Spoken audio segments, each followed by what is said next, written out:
వెంకట్ గారు ఊరు కుస్లీ మీరెదుట ఉన్న శ్రీవారి ఆలయం ఎదురుగా ఉన్న ప్రసార కేంద్రానికి సాగుతున్నాము. వెంకట్ గారు ఊరు కుస్లీ మీరెదుట ఉన్న శ్రీవారి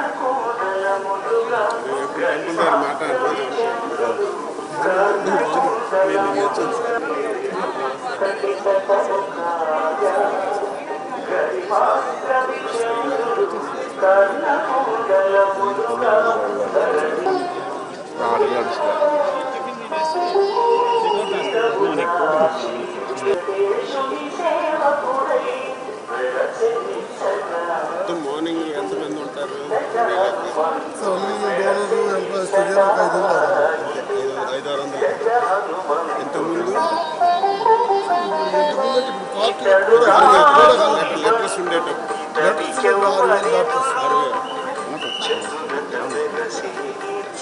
జనరల్ బ్రేక్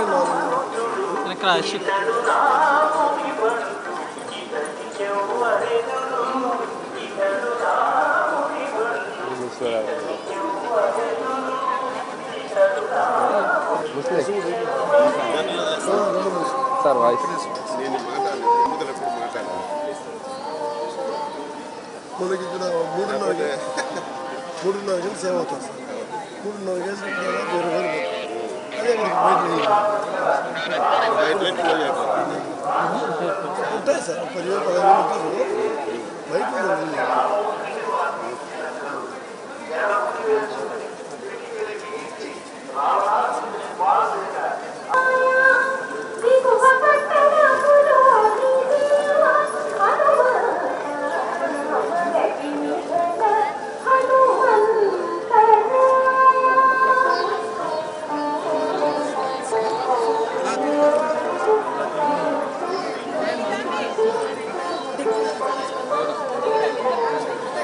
సైట్స్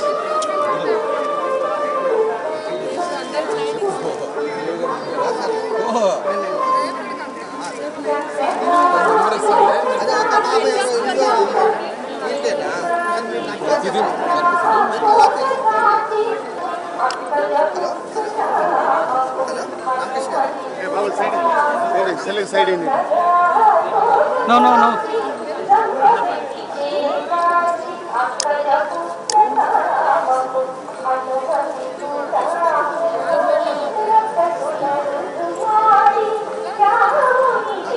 నమస్కారం సార్. నిలబడుకోండి సార్.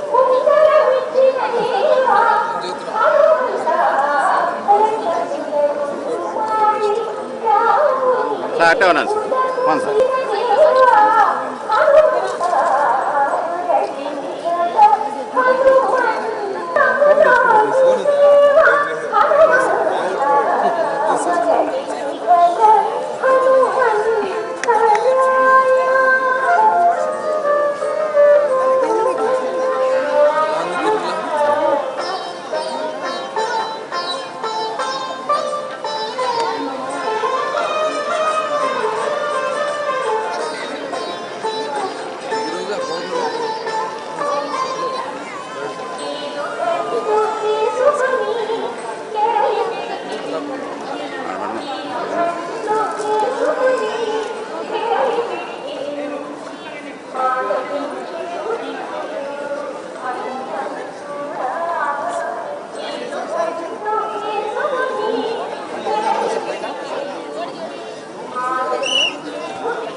వెంకట్ గారు ఊరు శ్రీవారి ఆలయం ఎదురుగా ఉన్న ప్రసార కేంద్రానికి స్వామివారి గారిని కలుపుకోవాల్సిందిగా గారు ఊరు హైదరాబాద్ శ్రీవారి ఆలయం ఎదురుగా ఉన్న ప్రసార కేంద్రానికి శ్రీనివాస్ గారిని కలుపుకోవాల్సిందిగా హైదరాబాద్ శ్రీవారి ఆలయం ఎదురుగా ఉన్న ప్రసార కేంద్రానికి శ్రీనివాస్ గారిని కలుపుకోవాల్సిందిగా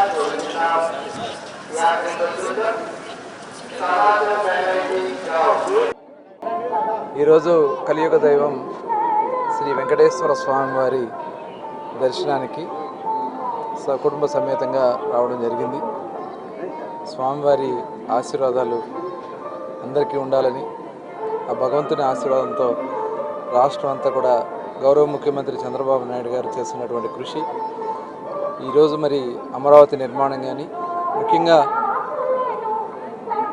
ఈ రాయలసీమ ఏరియాలో కూడా ముఖ్యమంత్రి గారు చాలా అభివృద్ధి కార్యక్రమాలకు శ్రీకారం చుడుతూ ఉన్నారు. అవన్నీ కూడా సఫలం కావాలి.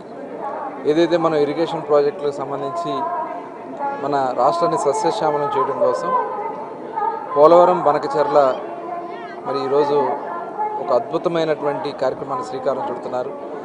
ఆ స్వామివారి ఆశీర్వచనాలతో అవన్నీ కూడా సఫలం కావాలని చెప్పి తద్వారా రాష్ట్రం సస్యశ్యామలంగా ఉంటే పంటలతో అందరూ కూడా సుఖ సంతోషాలతో ఉంటారు. చాలా ప్రతిష్టాత్మకమైనటువంటి కార్యక్రమాలకి వాళ్ళ గౌరవ ముఖ్యమంత్రి గారు శ్రీకారం చుడుతున్నారు. మొన్న ప్రధానమంత్రి నరేంద్ర మోడీ గారు కూడా వచ్చి రాజధాని నిర్మాణానికి అమరావతి పనులకి పునఃప్రారంభించుకోవడం జరిగింది. దాదాపు 60,000 కోట్ల రూపాయల పనులు, ఆ నిధులన్నీ కూడా అమరావతి స్వయంగా తెచ్చుకుంటా ఉంది. దాంట్లో రాష్ట్ర ప్రభుత్వం నుంచి కానీ లేదంటే ప్రజలకు సంబంధించింది కాదు ఇదంతా కూడా అమరావతి స్వయంగా రావడానికి అవకాశం ఉన్నటువంటి ప్రాంతం. ఇవాళ మనం అందరం కూడా గౌరవ ముఖ్యమంత్రి ఉత్తరాంధ్రని సస్యశ్యామలం చేయడం కోసం, అలాగే ఇక్కడ రాయలసీమని అన్ని ప్రాంతాలను కూడా అభివృద్ధి చేసుకుందాం, అందరూ కూడా భాగస్వాములు అవుదాం. ఈ రాష్ట్ర అభివృద్ధి భాగస్వాములకి అందరూ పాత్ర ఉండాలని మనస్ఫూర్తిగా కోరుకుంటూ స్వామివారి ఆశీర్వాదాలు ప్రధానంగా ఉండాలని చెప్పి కోరుకుంటూ అందరికీ నమస్కారం.